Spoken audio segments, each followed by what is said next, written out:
ओम शांति। लगभग सभी शायद सेवा में आए हुए भाई बहन हैं, कोई कोई निवासी भी है यहाँ पर, एक तो ज़्यादा नहीं दिखाई दे रहे। कौन कौन है जो परमानेंट रहते हैं यहाँ पर? हाँ, 3 4 5, ओके। 10 साल से ऊपर कौन है ज्ञान में आपके? 10 साल से ऊपर कौन है? अच्छा, और 10 साल से कम? ओके, और 20 साल से ऊपर? ओके, और 40 साल से ऊपर? कोई भी नहीं। 25 साल से ऊपर है। ओके, हाँ। ओके, ठीक है। तो बाबा का कोई भी बच्चा जब भी आया ज्ञान में, जब भी आया, पर बहुत बड़ा भाग्य है, बहुत बड़ा भाग्य है। क्योंकि भाग्य विधाता के बन गए और भाग्य की पेंसिल उसने हमारे हाथ में दे दी। बाकी सब हमारे ऊपर है कि हम कितना लंबा और कितना गहरा उसको खींचते हैं। सब हम पर डिपेंड करता है। आज बाबा की मुरली, आज शिव जयंती के मौके पर, शिव जयंती आज यहाँ मनाई हमने, तो उसमें जो एक विशेष शब्द, अब ये और लोग भी आ रहे हैं, थोड़ा सा आप लोग को शायद आगे होना पड़ेगा। हाँ,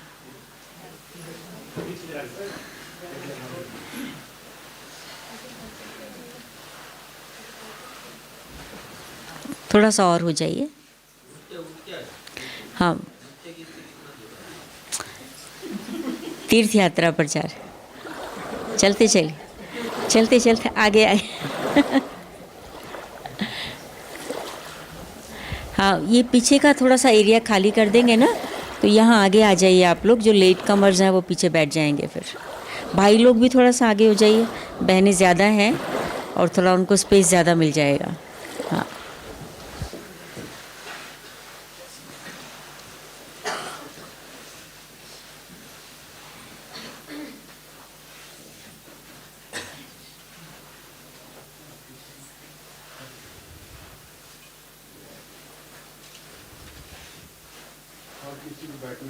हाँ, हाँ,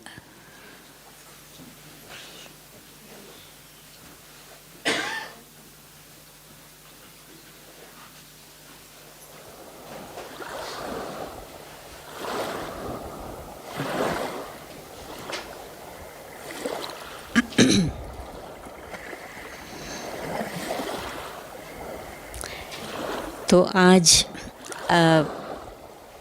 बाबा की मुरली में जो मेरे लिए एक शब्द बहुत इम्पोर्टेंट था, शायद सभी के लिए ही था, वो था जागो। जागो। तो प्रश्न है कि हम जाग गए हैं या अभी जागना है? जाग गए हैं? जाग गए हैं अच्छे से? हाँ, क्या मतलब है जागने का? एक एक शब्द एक एक बोले। हाँ, अवेयरनेस। क्या मतलब अवेयरनेस? जागने का क्या मतलब है?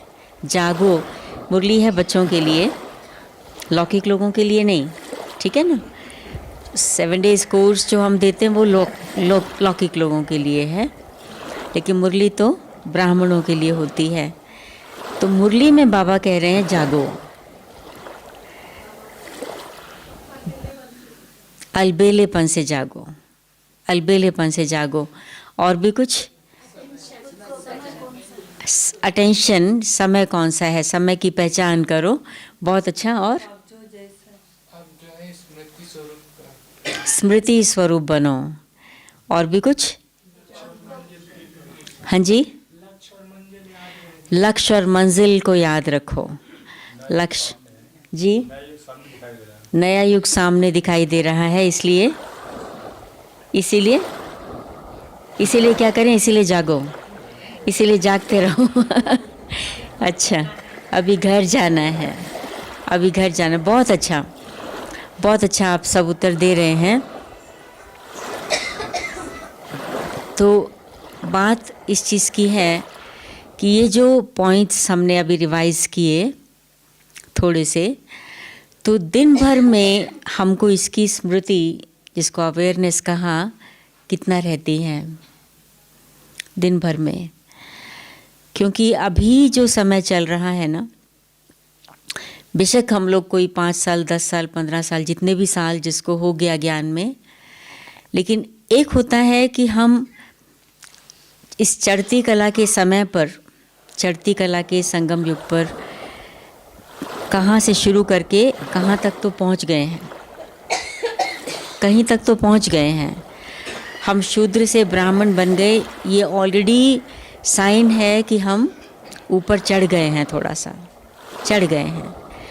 लेकिन अगर हम अपने से ये प्रश्न पूछते हैं कि पिछले साल में और इस साल में मुझ में क्या अंतर है, मेरी स्थिति में कितना अंतर है। हमारे पढ़ाई के 4 सब्जेक्ट्स हैं और चारों सब्जेक्ट्स जो हैं वो हमें हमारी मंजिल पर ले जाने वाले हैं। किसी ने कहा लक्ष्य और मंजिल को नहीं भूलो, तो आज के हिसाब से लक्ष्य और मंजिल खुशी है ना। और एक्चुअली तो ये फाइनल लक्ष्य भी है। देवता हमेशा हर्षित मुख होते हैं, हमेशा, वो कभी उदास नहीं होते, उनका चेहरा हमेशा खुश होता है। तो ये हमारी फाइनल मंजिल भी है। और अभी भी बाबा ने कहा कि लक्ष्य और मंजिल को आप भूलो नहीं। तो अब मुझे ये पूछना है अपने आप से कि पिछले साल में और इस साल में चारों ही सब्जेक्ट्स में मैंने कितना प्रोग्रेस किया। हम अपने से पूछें। हम हो सकता है पीछे नहीं गए, हो सकता है, लेकिन आगे बढ़े, ऊंचा चढ़े। या पिछले साल भी मान लीजिए, आज बाबा ने कहा बदला लेने की भावना आसुरी गुण है। किसी में अगर बदला लेने की भावना पिछले साल थी, मान लीजिए, हो सकता है वो नहीं थी, कुछ और था, चिड़चिड़ापन हो जाता था, क्रोध आ जाता है, लोभ आ जाता है, किसी के प्रति विशेष अट्रैक्शन हो जाता है, मोह हो जाता है, वो पिछले साल होता था। और अभी होता है या नहीं होता है, या ख़त्म हो गया, कम हो गया? कैसे मालूम? स्थिति से मालूम पड़ रहा है।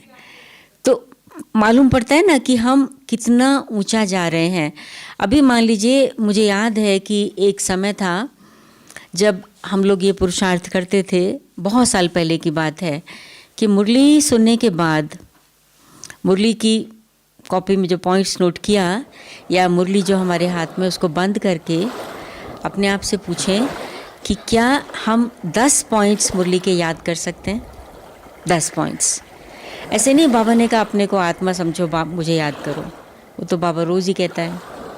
लेकिन किस कॉन्टेक्स्ट में बाबा ने कहा, क्यों कहा, इसकी इम्पोर्टेंस क्या है, आज ये बाबा ने क्यों कहा। अगर ये वाला पॉइंट भी हम कहते हैं, लेकिन सिर्फ एक पॉइंट नहीं, 10 पॉइंट्स हम याद कर सकते हैं। हम ममा के बारे में सुनते हैं कि ममा जो ममा बनी, उसका विशेष कारण क्या था? 2 कारण विशेष थे उसके। एक तो वो आज्ञाकारी थी, और दूसरा कभी भी मुरली के बाद वो इधर उधर की बातों में नहीं जाती थी। मुरली के बाद वो छत पर जाकर अपना सोचती थी, आज बाबा ने मुरली में क्या कहा, आज क्या कहा। उसकी गहराई में मम्मा जाती थी। और उसके बाद वो जो उसके फ्रेंड्स थे, उस एज के ग्रुप के लोग थे, उनके साथ वो शेयर करती थी। तो धीरे धीरे लोगों ने समझ लिया कि ये हमसे बहुत बहुत आगे है। और मम्मा ने तो नहीं कहा मैं मम्मा हूँ, शिव बाबा ने भी डिक्लेयर नहीं किया था तब तक, लेकिन सबने आपस में मिलकर डिसाइड किया कि ये मम्मा है, क्योंकि ये हमारी ज्ञान की पालना करती है।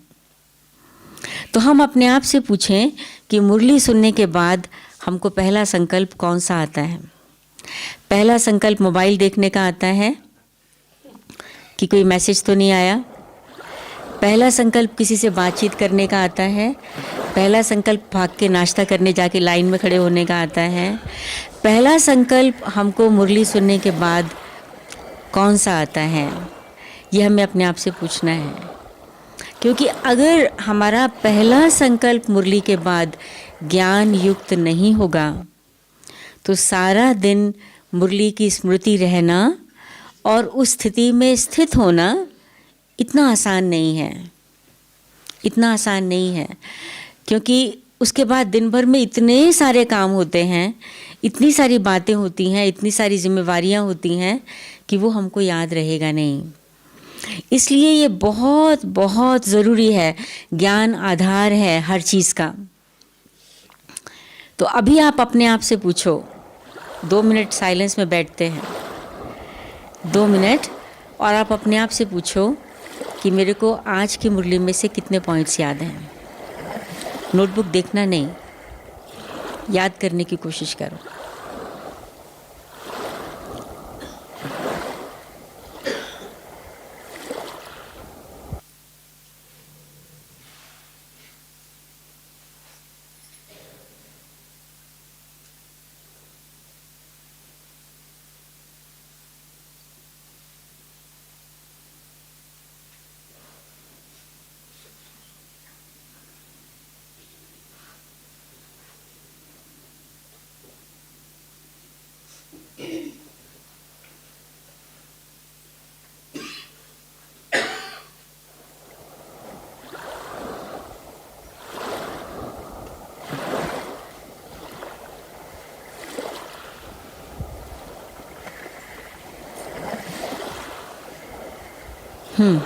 किसको याद आए 10 पॉइंट्स?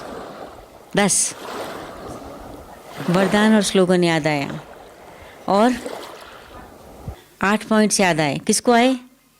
8 याद आए आपको, 8। और भाइयों को कितने आए? 5। और किसको 2 आए? 2 पॉइंट्स। किसको 1 भी नहीं आया? सच्ची सच्ची बताना, ऑनेस्टली, ठीक तरीके से। मतलब ये तो चलो एक एक्सपेरिमेंट के रूप में था, लेकिन कल से इस बात को पक्का करना है। और सिर्फ ये नहीं कि मुझे पॉइंट्स याद आए। अभी 3 मतलब लास्ट वीक की शायद मुरली में था, बाबा ने कहा कि ज्ञान से या पढ़ाई से शक्ति मिलती है। वैसे बाबा कहते हैं पढ़ाई सोर्स ऑफ इनकम है, कमाई का साधन है। आज भी बाबा ने कहा कि बहुत अनगिनत कमाई होती है, 21 जन्मों की कमाई होती है, लेकिन उस दिन बाबा ने मुरली में कहा कि पढ़ाई से शक्ति मिलती है। तो आपको कोई पॉइंट याद आया आज की मुरली का? उससे शक्ति कौन सी मिली? उसको आपने शक्ति के रूप में कैसे प्रयोग किया? उसी पॉइंट को। ज्ञान को कहते हैं लाइट भी है और ज्ञान माइट भी है। तो ज्ञान तो मुझे आ गया, सिर्फ वो पहली बात तो ये भी सिर्फ ये पॉइंट आया या इस पॉइंट से मुझे लाइट मिल गई। लाइट माना क्लैरिटी, क्लैरिटी मिल गई। और लाइट अगर मिल गई तो उसके बाद माइट मिली या सिर्फ वो लाइट तक रह गया? अगर वो लाइट तक रह जाएगा तो ज्ञान गुण नहीं बनेगा। ज्ञान गुण का रूप तब लेता है जब ज्ञान की लाइट माइट में चेंज हो जाती है। समझा मेरी बात को? समझा बात को? लाइट माना प्रकाश, माइट माना शक्ति, और गुण तो आप समझते हैं, वर्चू। ठीक है? तो हमें बनना है सर्वगुण संपन्न। हम कहते हैं धारणा हमारा 3rd सब्जेक्ट है। ज्ञान हमको बहुत है,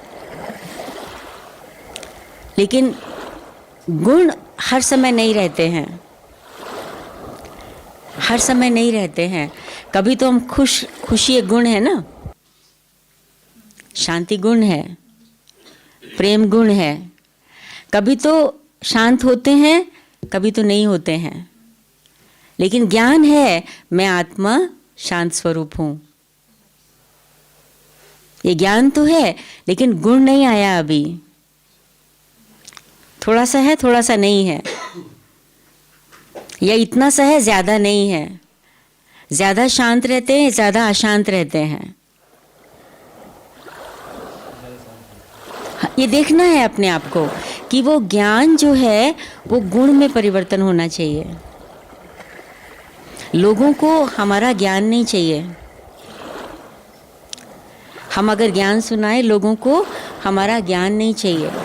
थोड़े लोग हैं जो ज्ञान में इंटरेस्टेड होंगे। लोगों को हमारा व्यवहार चाहिए। व्यवहार में गुण आने चाहिए, ठीक है ना। हम कितने भी कहें कि मेरे को बहुत ज्ञान है, हम 50 साल से ज्ञान में, तो हम क्या करें, होंगे फिर हमें उसका क्या फ़ायदा है।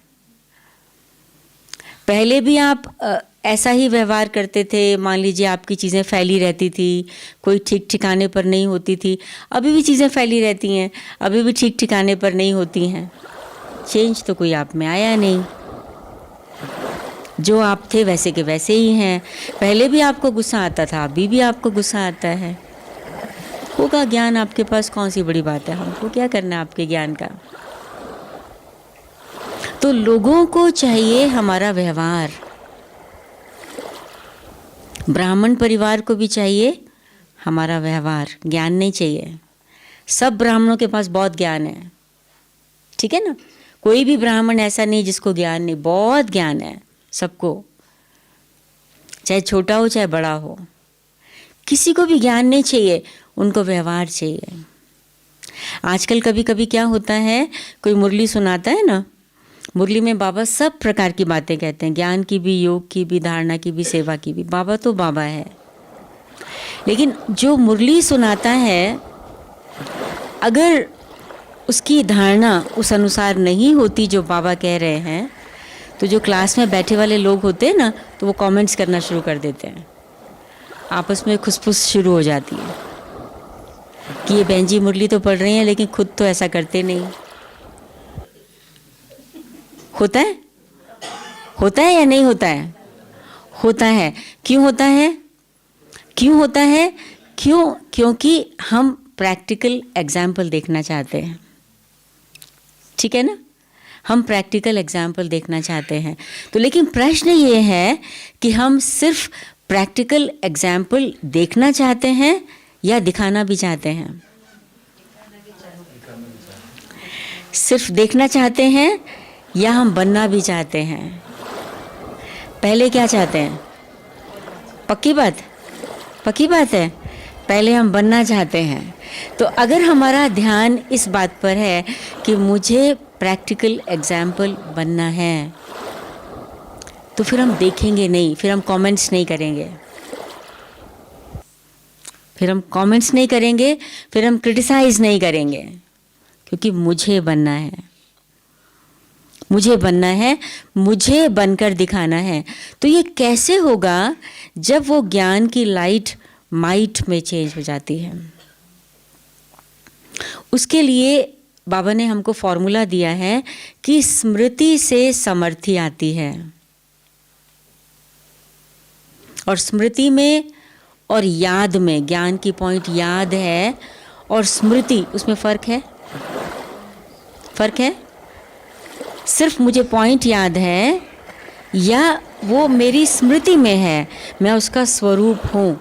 स्मृतिर्लब्धा या स्मृति स्वरूप, फ़र्क है, फ़र्क है ना। तो वो स्मृति में वो तब आता है जब हम उस ज्ञान के पॉइंट के गहराई में जाते हैं। बाबा ने ये बात आज क्यों कही? जैसे आज बाबा ने चार बातें कही योग लगाने वाली। आशिक बनकर माशूक को याद करो, सजनी बनकर साजन को याद करो, और ब्राइड ब्राइडग्रूम और सजनी साजन एक ही बात है। और भक्ति और भगवान को याद करो और सीता बनकर राम को याद करो। तो कितनी बार ये आपने याद किया सीता बनकर राम को, और ब्राइड बनकर ब्राइडग्रूम को, और आशिक बनकर माशूक को। अब बाबा ने आज ये बात कही, पॉइंट याद है हमको, हम उसके स्मृति में कितना रहे। मैं आज तो शिव जयंती मनाई तो शायद रहे होंगे, ज़्यादा रहे होंगे। तो मैं आशिक हूँ और बाबा माशूक है। तो आशिक को हम लोग जो स्टोरी सुनते हैं तो वो सुनाते हैं कि आशिक और माशूक का आपस में इतना प्यार होता था, इतना ज़्यादा कि वो खाना खाते समय भी प्लेट में उनको अपने माशूक की सूरत ही दिखाई देती है। तो आपने आज जब खाना खाया, आपको बाबा दिखाई दिया उस प्लेट में, या सब्ज़ी दिखाई दी, चावल दिखाई दिया? क्या दिखाई दे रहा था? बाबा दिखाई दे रहा था या सब्ज़ी और चावल और दाल दिखाई दे रहा था? कौन सी चीज़ ज़्यादा टेस्टी है? आज पकौड़े बने होंगे, पता नहीं, मुझे मालूम नहीं क्या बना था। तो जो भी बना होगा, हम वो देख रहे थे या हम बाबा को देख रहे थे? किसको देख रहे थे? हम आशिक हैं, बाबा माशूक है।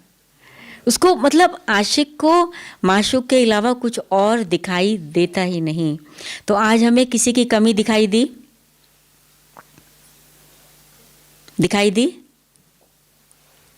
या नहीं दी? किसी की अच्छाई दिखाई दी? वो भी दिखाई दी। तो जिसकी अच्छाई दिखाई दी उस पर फिदा तो नहीं हो गए? ये बहुत अच्छा व्यक्ति है, ये बहुत ही अच्छा है। हाँ, कहीं उसके ही तो आशिक नहीं बन गए? नहीं। और जिसकी बुराई दिखाई दी उससे नफरत तो नहीं आई? थोड़ी सी। ये कैसा कर रहा है, ऐसा लगता है। ये ऐसा कैसा करता है ये व्यक्ति? होता है ना। तो क्या हुआ, मतलब कि हमें जो बाहर जो कुछ हो रहा है उसका इफ़ेक्ट हमारे मन पर हो गया, उसका इफ़ेक्ट हमारे मन पर हो गया। अगर उसका इफ़ेक्ट हमारे मन पर हो गया तो माना हम स्मृति स्वरूप नहीं है। स्मृति तो मन में होती है ना। तो लेकिन बाहर जो हो रहा है उसका इफ़ेक्ट मेरे मन पर हो गया तो हम स्मृति स्वरूप नहीं हुए ना। फिर अगर हम स्मृति में नहीं हैं, वो वाली पॉइंट की, आशिक माशूक कोई ले लीजिए, तो उस स्मृति से हमको समर्थी नहीं आएगी, ताकत नहीं आएगी। आज बाबा ने कहा कि ज्ञान के जल से पापों को धो दो। अब हमने आज थोड़ा धोने की कोशिश की, ज्ञान के जल से पापों को धो दो। तो मेरा अभी कहने का मतलब क्या है कि हमें अपनी, अभी बाबा तो हमारी पालना कर रहे हैं, दादियाँ भी हमारी पालना कर रही हैं, बड़े भाई बहन हमारी पालना कर रहे हैं, लेकिन अभी हमें अपने पाँव पर खड़ा होना भी सीखना है। परिस्थितियाँ बहुत प्रकार की आएंगी। अभी तो बहुत अच्छी बात है हम लोग मधुबन में आ गए। अभी आप लोगों को शायद मालूम होगा कि हमने कल ही ये समाचार सुना कि चाइना में जो ये बीमारी फैल रही है, चाइना के लोग कहीं पे भी जा नहीं सकते हैं, सब फ्लाइट्स बंद है। वो आपस में कम्युनिकेट भी नहीं कर सकते हैं क्योंकि इंटरनेट सिस्टम वगैरह वगैरह सब बंद हो रहा है। अब इस बात को हमको बढ़ाने की ज़रूरत नहीं, लेकिन ये परिस्थिति तो कहीं पे भी आ सकती है ना, कहीं पे भी आ सकती है। हम कहीं पे भी होंगे तो हम मान लीजिए घर में हैं, सेंटर पे नहीं जा पाएंगे। बाबा ने बहुत समय पहले कह दिया था, ऐसा समय आ जाएगा जब आप सेंटर पर नहीं जा सकेंगे। अभी किसी ने बताया, अभी आज ही हमारी मीटिंग पूरी हुई कि न्यूजीलैंड में कुछ समय पहले ऐसा सिचुएशन आ गई कि लोगों के पास क्रेडिट कार्ड्स हैं, उसमें पैसा है, लेकिन कुछ खरीद नहीं सकते क्योंकि मशीनरी काम नहीं कर रही। तो वो लोग कहते हैं, दुकानदार लोग, अगर आपके पास कैश है तो दे दीजिए, कैश नहीं है तो हम आपको कुछ नहीं दे सकते। अब क्या करेंगे, क्या करेंगे? तो ऐसी परिस्थितियां तो आएंगी, और भी ज़्यादा आएंगी, लेकिन हम कितने तैयार हैं? हम कहाँ तक तैयार हैं? तो हमें अपने आप को पालन, जिसको कहना चाहिए ना, हमारी अपनी पालना करना हमको आना चाहिए, आना चाहिए। ऐसा नहीं कि हम क्लासेस नहीं सुने, मधुबन में जब तक आ सकते हैं नहीं आए, क्यों नहीं आए, उसका मैक्सिमम लाभ लेना चाहिए, लेकिन हमें अपने पाँव पर खड़े होना भी आना चाहिए। और सिर्फ इतना नहीं, हमें अपने पाँव पर खड़े होकर दूसरों को सपोर्ट देना है। जो हमसे आगे आने वाले छोटे भाई बहन होंगे, बीके ब्रह्मा कुमार कुमारियाँ लेटेस्ट आएंगे, और जो नहीं आएंगे लौकिक लोग भी होंगे। हाँ, तो हम तो विश्व कल्याणकारी हैं ना। ये विश्व कल्याणकारी हमारा सिर्फ टाइटल है, या हम प्रैक्टिकली विश्व कल्याणकारी हैं? मतलब हमको कितना कंसर्न है इस चीज़ का कि हमें सारे विश्व का कल्याण करना है। अब दुनिया तो बहुत बड़ी है, करोड़ों लोग हैं, मेरे में इतनी ताकत है? या कोई परिस्थिति आती है, वो परिस्थिति मुझे ही परेशान कर देती है। अगर हम ही परेशान हो जाते हैं तो हम औरों की परेशानी दूर नहीं कर पाएंगे ना फिर। इसलिए हमको ये अभ्यास अभी से करने की आवश्यकता है। आज बाबा ने तो कहा कि शरीर से डिटैच होकर अपने को आत्मा समझने का अभ्यास करो। मुझे घर जाना है और फिर नई दुनिया में आना है, यह अभ्यास करो। अब हमने कितना अभ्यास किया आज दिन भर में अपने को शरीर से डिटैच करने का। मैं आत्मा हूँ, 1 सेकंड में डिटैच हो गए। मैं ज्योति बिंदु हूँ, बस अभी घर जाना है। कितना हमने अभ्यास किया, क्योंकि इस अभ्यास के बिना योग नहीं लग सकता, योग नहीं लग सकता। तो ये भी बहुत ज़रूरी है। लेकिन उससे पहले जो सबसे सिंपल है वो है ज्ञान की स्मृति का अभ्यास। हमें अपनी बुद्धि को दिव्य बनाना है। बाबा तो कहता है मैं सबको दिव्य बुद्धि का वरदान देता हूँ। बाबा ने तो दे दिया, लेकिन हम सबकी दिव्य बुद्धि अपने अपने लेवल की है। किसी की ज़्यादा दिव्य है, किसी की कम है, किसी की उससे कम, किसी की उससे कम, किसी की उससे ज़्यादा। क्यों? बाबा ने तो सबको इक्वली दिया, परंतु हर एक ने उसका कितना पुरुषार्थ किया। और पहला पुरुषार्थ है कि हम अपनी बुद्धि से व्यर्थ को निकालने के लिए समर्थ से भरें। और उसकी विधि है, सिंपलेस्ट विधि, मुरली सुनने के पश्चात याद करने की कोशिश करें कि मुझे कौन सी पॉइंट्स याद हैं। सिंपलेस्ट है, लेकिन ये शुरू करने की ज़रूरत है। इधर उधर के, और अगर हम ब्राह्मण आपस में जब मिलते हैं, मान लीजिए आप लोग सेवा के लिए आए हैं यहाँ पर, कोई सब्ज़ी काटता होगा, कोई चावल साफ़ करता होगा, कोई दाल साफ़ करता होगा, कोई कुछ और करता होगा, अलग अलग प्रकार की सेवाएं हैं। लेकिन सब्ज़ी काटते समय हम लोग या तो बाबा की याद में रहें, और या अगर बातचीत करते हैं तो हमारा टॉपिक क्या होता है बातचीत का? बाबा ने क्या कहा, बाबा ने क्या कहा। ट्रेन में आ रहे होते हैं तो हमारा आपस में टॉपिक कौन सा होता है बातचीत का? ठीक है ना? वो हमको पूछना है अपने आप से, हमारा इंटरेस्ट किस में है, हमारा इंटरेस्ट किस में है। बुद्धि वहाँ जाती है जिसका इंटरेस्ट होता है। अगर इंटरेस्ट नहीं तो बुद्धि वहाँ जाएगी नहीं। एक है मुझे समझ है कि ज्ञान के बिना गति नहीं, लेकिन मुझे ज्ञान में इतना इंटरेस्ट है।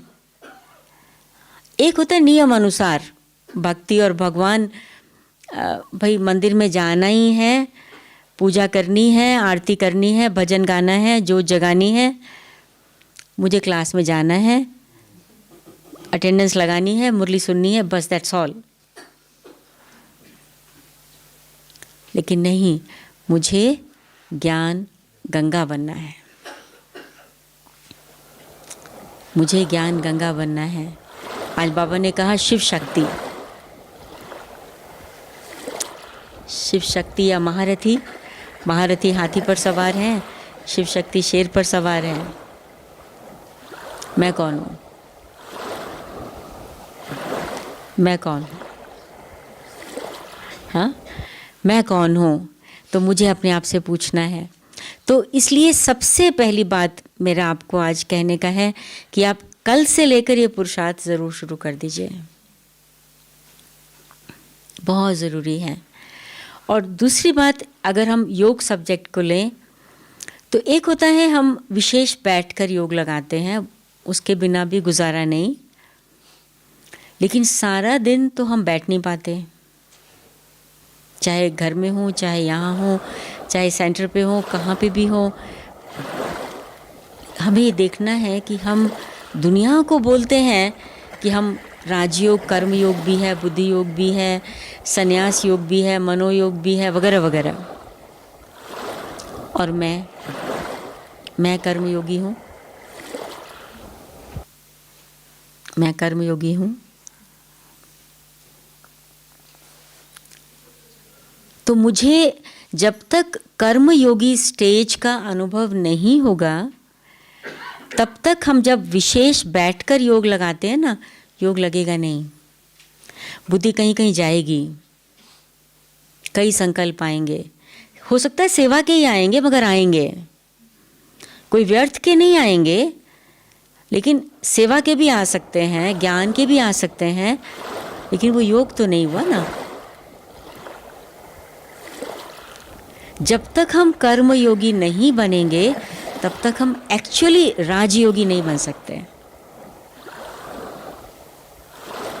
और कर्म योगी बनने के लिए बहुत बहुत ज़रूरी है बार बार, हर घंटे के बाद 1 मिनट के लिए रुकना, 1 सेकंड के लिए भी रुकना और अपने को देखना, चेक करना, मेरी स्थिति कैसी थी।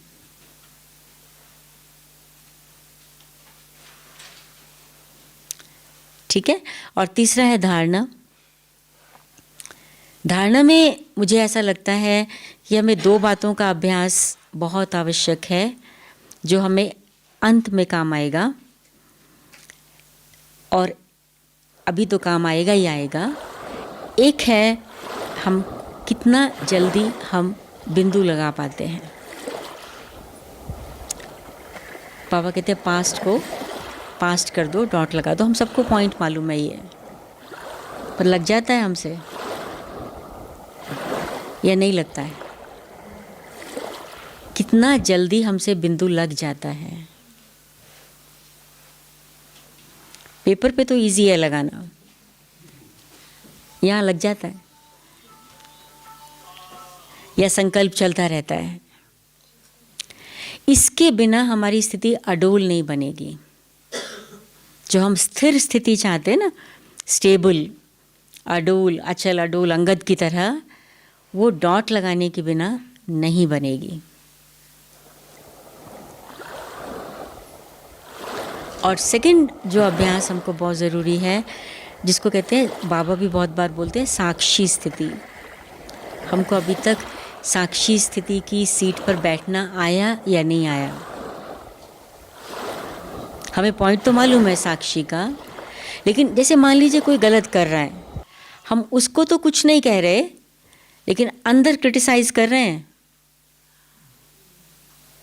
अंदर ही अंदर कुछ कमेंट कर रहे हैं,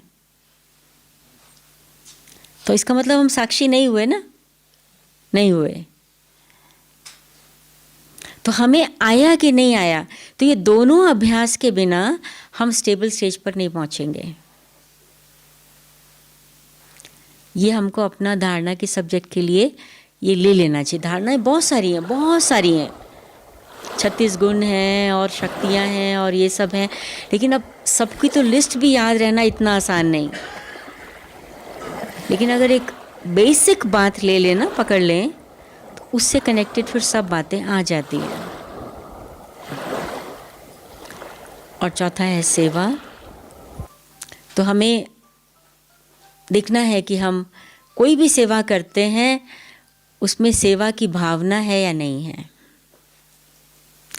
सेवा की इम्पोर्टेंस भावना से है, अदरवाइज़ वो काम है या ड्यूटी है या रिस्पॉन्सिबिलिटी है, सेवा नहीं। सेवा वो तभी सेवा मानी जाती है जब वो सेवा भावना से की जाती है, ये समझ के की जाती है ये मेरा भाग्य है जो बाबा ने मुझे ये चांस दिया। कोई भी सेवा, चाहे यज्ञ सेवा है, चाहे आत्माओं की सेवा है, चाहे प्रकृति की सेवा, कोई भी सेवा, ये मुझे सेवा का चांस मिला है, ये मेरा बहुत बड़ा भाग्य है। बाबा ने कहा था कि अगर आपको सेवा का ऑफ़र आता है तो आप ये समझो कि भाग्य आपके पास आ रहा है। अगर आपने उस ऑफ़र को ना कह दिया तो ऐसा समझो कि भाग्य को ठोकर लगा दिया। ऐसा बाबा ने एक बार कहा था। तो इसलिए ज़्यादा तो आपका टाइम, क्योंकि 9:30 मुरली पूरी होती, क्लास पूरी होती है, तो नहीं बोलेंगे। लेकिन इस बात पर हम आए हैं मधुबन में ना, तो बाबा ने अभी कुछ दिन पहले मुरली में मुझे बहुत अच्छा लगा था बात। बाबा ने कहा मधुबन में क्यों आते हो? पता है बाबा ने क्या कहा? हाँ, परिवर्तन के लिए। और हाँ हाँ, बादल भरने आते हैं, ये भी थोड़े दिन पहले बोला था। और क्या बोला था? अपने घर में आते हो और हाँ, रिफ्रेश होने के लिए आते हो, और हाँ, भाग्य बनाने आते हो, अपने घर आते हो, और कुछ वरदानों से झोली भरने आते हो। तो ये सब कुछ कर रहे हैं ना, झोली भी भर रहे हैं, बादल भी भर रहे हैं। हाँ, घर में आए हैं तो रेस्ट भी कर रहे होंगे, है ना, घर में तो रेस्ट करते हैं। ओके। लेकिन बाबा ने, जो मैं बात कहना चाहती हूँ, बाबा ने वो कहा था आप मधुबन में आते हो अपनी पढ़ाई को रिवाइज करने के लिए। इसलिए कितनी भी सेवा हो ना दिन भर में, फिर भी 16 घंटे सेवा तो नहीं होगी, कम से कम 10 घंटे होगी, मैक्सिमम 8 घंटे होगी। टाइम तो फिर भी हमारे पास है। तो रिवीजन का मतलब क्या है? केवल मुरली का रिवीजन नहीं, लेकिन जो आपने पहले कभी 7 डेज कोर्स सुना था, आत्मा का, परमात्मा का ज्ञान सुना था, उसको रिवाइज कर लीजिए। क्या सुना था और क्यों सुना था? क्यों बने थे हम बाबा के? वो ज़रूर रिवाइज कर लीजिए, आपको बहुत अच्छा लगेगा। सृष्टि चक्र को रिवाइज कीजिए। तो ये बेसिक जो पढ़ाई है ना, मुरली तो उसका आधार है, सोर्स है। लेकिन कभी अपने आप को पाठ दे दीजिए आत्मा का, बैठ के सुनो तुम आत्मा का लेसन, अपने को समझाओ तुम कौन हो, अपने को ही। क्यों ज़रूरी है ये? जब हम अपने को समझाते हैं ना, मैं आत्मा हूँ, तो हम कह नहीं रहे होते, लेकिन हम देख रहे होते हैं अपने को, मैं आत्मा हूँ। हमें अपने को आत्मा देखने का अभ्यास बहुत चाहिए। जब तक अपने को आत्मा नहीं देखा तो औरों को आत्मा नहीं देख पाएंगे। उनको बता रहे होंगे आप आत्मा हैं, लेकिन आत्मा देख नहीं रहे होंगे उनको। ठीक है ना? तो आत्मिक स्थिति बहुत ज़रूरी है। इसलिए हम मधुबन में आए हैं अपनी पढ़ाई को रिवाइज करने के लिए भी, उसके अलावा खैर घर में वरदानों से झोली भरने, जो भी आपने आंसर्स दिए वो सब बहुत अच्छे हैं, लेकिन ये एक बहुत इम्पॉर्टेंट बात है। तो इसलिए आप सबको देखकर बहुत खुशी हुई, और अभी हम यहीं पर ही पूरा करेंगे। और इसको अपने साथ रखिए, बार बार कल से शुरू कर दीजिए। आपको लगेगा कि मधुबन से जब हम जा रहे हैं ना, नेक्स्ट ईयर या नेक्स्ट टाइम जब भी आप आएंगे तो कुछ एडिशन हो हमारे में। जैसे पिछली बार ही गए थे वैसे इस बार भी जा रहे हैं तो कोई फ़ायदा नहीं। थोड़े से हायर लेवल के हो जाना चाहिए, ताकि मधुबन में हम केवल लेने नहीं आए। ये बात भी अंडरलाइन कीजिए, मधुबन में सिर्फ लेने नहीं आना होता है, मधुबन में कुछ लेके आना होता है। लेके मना सिर्फ टोली या बाबा की भंडारी के लिए कुछ, सिर्फ वो नहीं, मधुबन में लेके आना है। क्या लेके आना है मधुबन में? मधुबन में अपनी स्थिति को लेके आना है। सिर्फ लेने आए तो ये तो सेल्फिशनेस हो गया। हम मधुबन में क्या लेके आए हैं? अपनी स्थिति को लेके आना है, बहुत ऊंची स्थिति को लेके आना है। जी, तो हमारा भाग्य इसमें रजिस्ट्री आपको हमें रोक देती है, तो सेवा करने के लिए अब ये अलग अलग परिस्थिति पर डिपेंड करता है कि अगर आप करने को तैयार हैं लेकिन दूसरा व्यक्ति कहता है अभी आप नहीं कीजिए, हम करेंगे या कोई और करेगा, तो आपका तो कसूर नहीं है। आपने तो हाँ कह दिया, आपका तो भाग्य बन गया। कुछ कारण होगा ना उसके पीछे, कोई कारण नहीं। इसका मतलब ये है कि आपका भाग्य बना बनाया है। हाँ ठीक है, ओके। और कुछ? ठीक है, ओके। तो नेक्स्ट टाइम जब आप आएंगे ना तो अपने आप को इतना शक्तिशाली बना करके लाइए, तो जब मधुबन वासी सब कहें कि अरे वाह ये तो कमाल ही हो गया, ये कैसा ग्रुप हमारे पास आया है। मतलब हर एक ऐसा चमक रहा होना चाहिए, एकदम ऐसा भरपूर करके लेके आए, ताकि हमको भी लगे ना भी अपने घर में आए हैं। घर में भी तो खाली हाथ नहीं आते हैं, कुछ लेके आते हैं, कुछ वैल्यूएबल लेके आते हैं। ठीक है ना? ओके, ओम शांति।